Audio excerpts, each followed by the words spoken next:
This is a great topic: speed, agility, and quickness training. Our purpose is to provide the fitness professional with a foundational overview of concepts and applications for speed, agility, and quickness training. At the conclusion of this module, you should be able to define and describe the speed, agility, and quickness training and its purpose, discuss the importance of speed, agility, and quickness training, design a speed, agility, and quickness training program for our clients at any level of training, and then perform, describe, and instruct various speed, agility, and quickness training exercises. Speed, agility, and quickness training is often viewed as beneficial only for the athlete, but it can also be used with your typical health club member to add intensity and complexity to their workouts and to increase their cardiorespiratory demand, which provides a simple and exciting variety to a routine that's boring.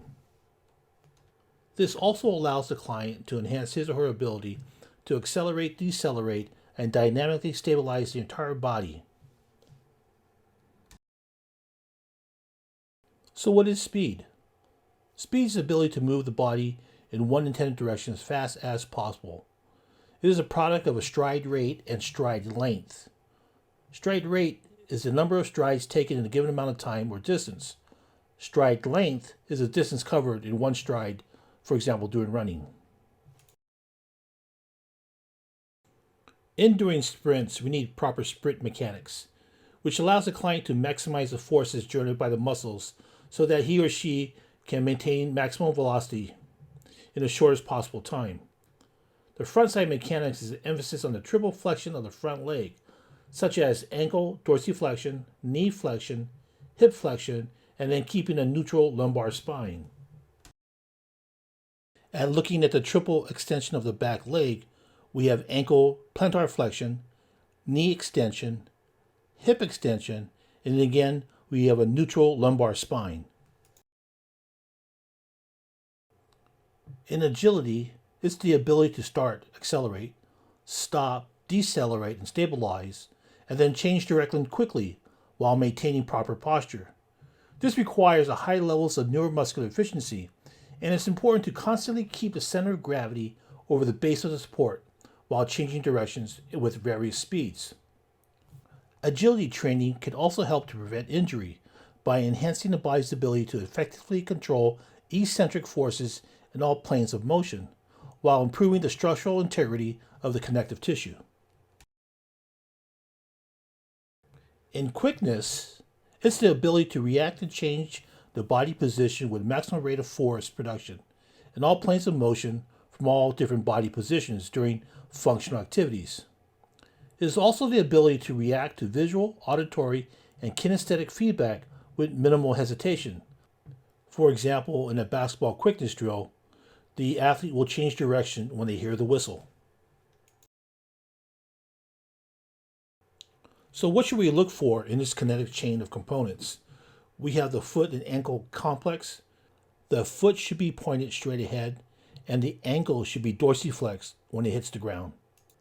We shouldn't have any excessive flattening or external rotation of the foot, which will create an abnormal stress throughout the rest of the kinetic chain and thus decrease overall performance.